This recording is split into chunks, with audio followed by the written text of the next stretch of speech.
भारत जो है वो अमेरिका के साथ अपने रिलेशनशिप को फॉर ग्रांटेड ना ले। बड़ी इंपॉर्टेंट स्टेटमेंट। और मोदी साहब जब से रशिया गए हैं, यहाँ पे वॉशिंगटन डीसी के अंदर हलचल मची है। अमेरिका को शिकायत है इंडिया से कि इंडिया अमेरिका की फ्रेंडशिप को फॉर ग्रांटेड ले रहा है।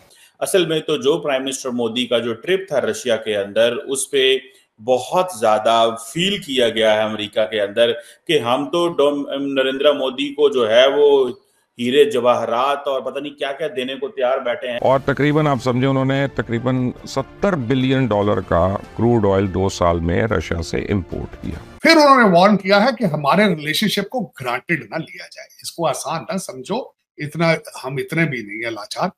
तो देखिए कि अब इंडिया इतना बड़ा कंट्री बन चुका है कि अमेरिका की दोस्ती को वो फॉर ग्रांटेड ले रहा है, और अमेरिका दुनिया की सबसे बड़ी सुपर पावर ये कह रही है कि आप ऐसा ना करें। सिर्फ रशिया के तेल के ऊपर इंडिया ने पिछले 1.25 साल के अंदर को 150-200 बिलियन डॉलर कमा लिया, और इसका कुछ भी नहीं को कर सका, बातें करते रहे। जय हिंद दोस्तों, 2 दिन पहले ही नरेंद्र मोदी रशिया और ऑस्ट्रिया ट्रिप से क्या लौटे, अमेरिका की जल भुन गई है।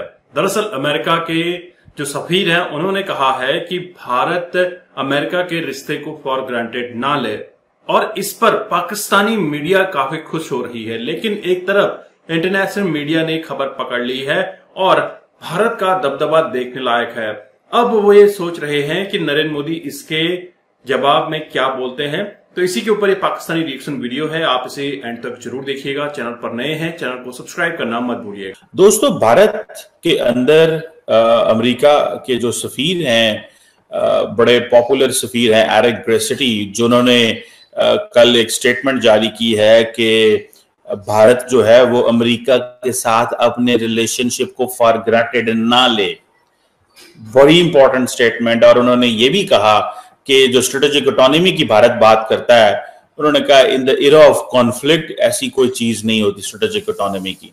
असल में तो जो प्राइम मिनिस्टर मोदी का जो ट्रिप था रशिया के अंदर, उस पे बहुत ज्यादा फील किया गया है अमेरिका के अंदर कि हम तो नरेंद्र मोदी को जो है वो हीरे जवाहरात और पता नहीं क्या क्या देने को तैयार बैठे हैं। हीरे जवाहरात का मतलब है टैंक देना चाहते हैं, जहाज देना चाहते हैं, F-35 देना चाहते हैं। हम तो आर्टिफिशियल इंटेलिजेंस और हर चीज क्रिटिकल इमर्जिंग टेक्नोलॉजी है, क्रिटिकल एंड इमर्जिंग टेक्नोलॉजीज क्या क्या नहीं हम नरेंद्र मोदी को देना चाहते, और नरेंद्र मोदी जो है वो जाके पुटन से जप्पी डाल रहे हैं। ये कैसे मुमकिन हो सकता है? तो वो जी हम स्ट्रेटेजिक ऑटोनॉमी जी, वो हमने तेल ले लिया जी, वो हमने, अब ये चीजें जो हैं अमेरिका पहले तो सुनता रहा है, लेकिन ये जो जप्पी डली है वहां पे, और जप्पियां डली हैं मोदी साहब और पुतिन के बीच में, जारी बात है they have not been well received in Washington and many other places. लेकिन अमेरिका इज टू लेट। याद रखें, मेरा इसमें वर्जन ये है कि इंडिया अमेरिका की अब नहीं सुनने वाला। मैंने अगले दिन भी आपको एक चीज कही थी कि इंडिया के पास इतनी चॉइसेस हैं कि अगर अमेरिका ताल्लुकात को डाउनग्रेड भी करे, ना भी आगे लेके चले। मिसाल के तौर पर इस वक्त इंडिया की स्ट्रेटेजिक कम्युनिटी क्या कहती है? इंडिया की स्ट्रेटेजिक कम्युनिटी ये कह रही है कि अमेरिका ये तो कह रहे हैं हम आपको मिलिट्री जो है वो फैसिलिटीज, मिलिट्री हार्डवेयर ट्रांसफर करेंगे, लेकिन ट्रांसफर करते नहीं। It is taking them a lot of time, उनको बहुत ज्यादा वक्त लग रहा है। अब मिसाल के तौर पे एरिक ग्रेसिटी ने क्या बात की? उन्होंने कहा जी आप जब किसी पार्टी में जाते हैं तो यू कैन नॉट से आई एम एवरीबॉडीज फ्रेंड। अच्छा, ये जो चीज है वो कहते हैं नहीं, रशिया के खिलाफ आप पोजीशन लें। इंडिया कभी भी रशिया के खिलाफ पोजीशन नहीं लेगा। लेकिन जाहिर बात है अमेरिकन एम्बेसडर ने इंडिया के अंदर ये बात की है तो पीछे उन्होंने स्टेट डिपार्टमेंट से पूछा होगा, स्टेट डिपार्टमेंट ने खुद ये इनको कहा होगा कि भाईजान थोड़ा जब मॉल में चुको थे, ठीक है। इट मीन्स के लोएस्ट लेवल पे देखें, America secretary of state level पे बात नहीं करेगा। जो अमेरिका का जो वहां पे स्पोक्सपर्सन है स्टेट डिपार्टमेंट का, वो बात नहीं करेगा, वो ये बात नहीं करेंगे, ठीक है जी। और ये बात वो एम्बेसडर से ही करवा सकते थे। अब फॉर एग्जांपल वो कह रहे हैं कि जी इस रिलेशनशिप को फॉर ग्रांटेड ले रहा है। ये बात मुझे समझ है कि इंडिया वाकई फॉर ग्रांटेड ले रहा होगा, ठीक है, इन्होंने किए हमारे, क्योंकि दुनिया के अंदर इस बात की समझ आ गई है कि इंडिया समझता है कि अमेरिका तो हमारे पांव में आके गिर गया, इसका तो चाइना का मुकाबला करना ही करना है। ये जो चीजें हैं ना, ये बेसिकली प्रॉब्लम है।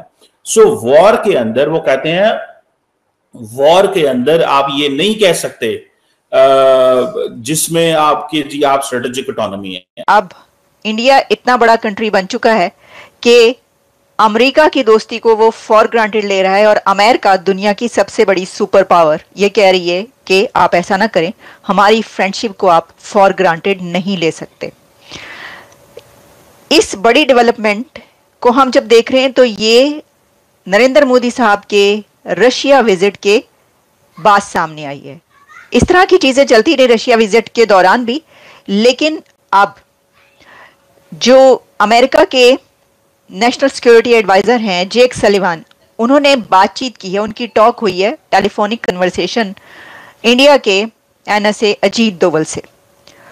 और उस बातचीत में वैसे तो ये बताया जा रहा है कि जो बायलैटरल टॉक्स हैं उसमें दोनों कंट्रीज के बीच जितने भी इंपॉर्टेंट इश्यूज हैं, जो आगे एंगेजमेंट्स हैं क्वाड की आ रही हैं, उसके हवाले से भी बातचीत हुई। लेकिन उसमें भी एक ऐसे टाइम में जेक सलिवान की बात होना अजीत डोवल से कि जिस वक्त ये सवाल अमेरिका की तरफ से बार बार किया जा रहा है कि इंडिया का रशिया के साथ जो है बहुत गहरा ताल्लुक, और जो एक विजिट हुआ है उसके बाद कि हमसे दोस्ती जो है वो सही नहीं निभाई जा रही, कि अमेरिकन ने थोड़े से मसल फ्लेक्स किए भारत के हवाले से।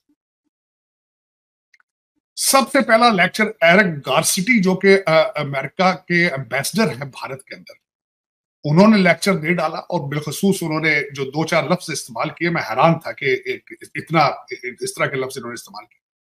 अब उन्होंने कहा क्या है? उन्होंने कहा है कि ये स्ट्रेटेजिक इंडिपेंडेंट स्ट्रेटेजिक ऑटोनॉमी जो है वो उसको किस तरह आप करेंगे जब आप जाके रशिया बैठ गए हैं। दूसरा लेक्चर, दूसरी दफा उन्होंने कहा कि आपके हमारे रिलेशनशिप है लेकिन रिलेशन इतने डीप नहीं है। फिर उन्होंने वार्न किया है कि हमारे रिलेशनशिप को ग्रांटेड ना लिया जाए, इसको आसान ना समझो, इतना हम इतने भी नहीं है लाचार। लेकिन मेरा ये मशवरा ये था एरिक गारसिटी से, लेक्चर देने की बजाय प्रैक्टिकली कुछ करके दिखाओ। अगर दुनिया में अपनी धाक तुमने मनवानी है, दुनिया के साथ रिलेशनशिप रखने हैं, दुनिया को अपनी अकड़ दिखानी है, तो वो कहते हैं कि your action speaks. Baba Biden है ना, हमारा कमांडर इन चीफ है, मैं उस पर भी आना चाहूंगा, बल्कि मैं कहूंगा कि आज भारत क्यों यहां से परेशान है, कैसे मैं उस पर भी आता हूं। बिल्कुल। दूसरा जैक सुलिवन, दूसरा इस पे जो किया मैथ्यू मिलर साहब हैं स्टेट डिपार्टमेंट के, जो अक्सर अपनी प्रेजेंटेशन देते हैं, उन्होंने भी कह दिया जी हमने प्राइवेटली अपने एतराज जो है वो भारत को बता दिए हैं प्राइवेट कि वी आर कंसर्न। हालांकि कोई उसका फर्क नहीं पड़ता, माइक मिलर साहब रोजाना आके इधर उधर की बातें करके चले जाते हैं, कोई उनको तवज्जो नहीं देता। तीसरा जो है जैक सुलिवन जो कि एनएसए नेशनल सिक्योरिटी एडवाइजर है, उन भाईजान ने भी कह दिया, उन्होंने तो खासकर इंडिया का नाम लिया, उन्होंने कहा जी हम हर मुल्क जो रशिया से डील कर रहा है, बिलखसूस इंडिया, हम उनको कहेंगे कि तुम जो रशिया पे बैट लगा रहे हो ये अच्छी बैट। तो दोस्तों आपने ये वीडियो देखी और पाकिस्तानी एक्सपर्ट की राय आपने सुनी होगी, खास तौर पे कमर चीमा साहब की। कमर चीमा साहब ने एक बात कही है कि अमेरिका की भी नहीं सुनने वाला है भारत। दरअसल भारत किसी एक के डोमिनेंस में नहीं काम करना चाहता। अमेरिका की अभी तक की जो पॉलिसीज रही हैं, किसी एक कंट्री पे हावी हो जाओ, उसको दबाओ, फिर वहां पे जाओ, अपने कैंप लगाओ और उस देश को नेस्तनाबूद करो। जिस भी कंट्री में ये गए हैं उस देश का खत्म ही किया है इन्होंने। और उसी तरह से अब भारत का भी ये करना चाहते थे, लेकिन भारत तो स्टार्टिंग से ही अपनी चाल मदमस्त हाथी की तरह चलता है और नरेंद्र मोदी के आने के बाद तो शेर की तरह दौड़ रहा है। दरअसल अमेरिका को मिर्ची इस वजह से लगी है कि यार हम तो सारा टेक्नोलॉजी ट्रांसफर की बात करें या फिर ट्रेनिंग की बात करें, स्किल डेवलपमेंट की बात करें, तो इंडियंस को हम कर रहे हैं, लेकिन जब बात आती है हमारे जो एनिमी हैं जैसे रशिया, चाइना, इनके साथ मिलकर क्यों चपियां पा रहे हो। बोले तो जो रशिया ट्रिप था, इसमें ये जो मीटिंग रही मोदी जी और पुतिन की, काफी सक्सेसफुल रही और इस मीटिंग में काफी कुछ मसौदे भी देखे गए हैं कि आने वाले समय में रशिया और भारत के बीच में जो बायलैटरल ट्रेड रिलेशनशिप है या फिर हम बात करें फ्रेंडशिप है, वो बढ़ती हुई आपको देखने को मिलेगी। दोस्तों हमें याद रहना चाहिए कि हमारे कौन मित्र हैं, कौन हमारे दुश्मन हैं। दरअसल रशिया हमारा पहले से ही मित्र है और अमेरिका की जो दोस्ती है ये कुछ मतलब वाली दोस्ती है। दरअसल अमेरिका को चाइना को काउंटर अटैक करने के लिए भारत की जरूरत है और भारत को सपोर्ट करना उसकी एक जिम्मेदारी भी बन जाती है और उसकी एक मजबूरी भी बन जाती है। तो अमेरिका के कुछ सफीर हैं जिन्होंने कहा है कि बोले तो अमेरिका ही कह रहा है कि भैया तुम जो रशिया के साथ पुतिन के साथ अपनी रिलेशनशिप को स्ट्रॉन्ग कर रहे हो या फिर मनमानी कर रहे हो, अमेरिका चाहता है कि मुझसे पूछकर सारा काम किया जाए। अब वो समय चला गया कि कोई भी देश अमेरिका की सुनने वाला है। दरअसल अमेरिका ने स्टार्टिंग से ही जो डॉलर का डोमिनेंस बनाया हुआ है उसी वजह से दुनिया के देश दबे हुए थे, लेकिन जैसे जैसे कोरोना आया लोगों को समझ में आने लगा, देशों को समझ में आने लगा कि अपनी करेंसी में ट्रेड करना ही सबसे बेटर सॉल्यूशन है। तो इसी वजह से भारत ने भी अब रुपी में ट्रेड करना शुरू किया है, रशिया ने रूबल में ट्रेड करना शुरू किया है। इसी तरह से हर कंट्री जिसके साथ भी ट्रेड हो रहा है अपनी अपनी करेंसी में ट्रेड कर रहे हैं। तो डॉलर का डोमिनेंस खत्म होने की वजह से भी अमेरिका अभी बैकफुट पे जा चुका है। दोस्तों आपके क्या विचार हैं जरूर कमेंट कीजिएगा। चैनल पर नए हैं चैनल को सब्सक्राइब कीजिए। मैं आपको मिलता हूं नेक्स्ट वीडियो में, तब तक के लिए थैंक यू। जय हिंद, जय भारत, जय श्री राम।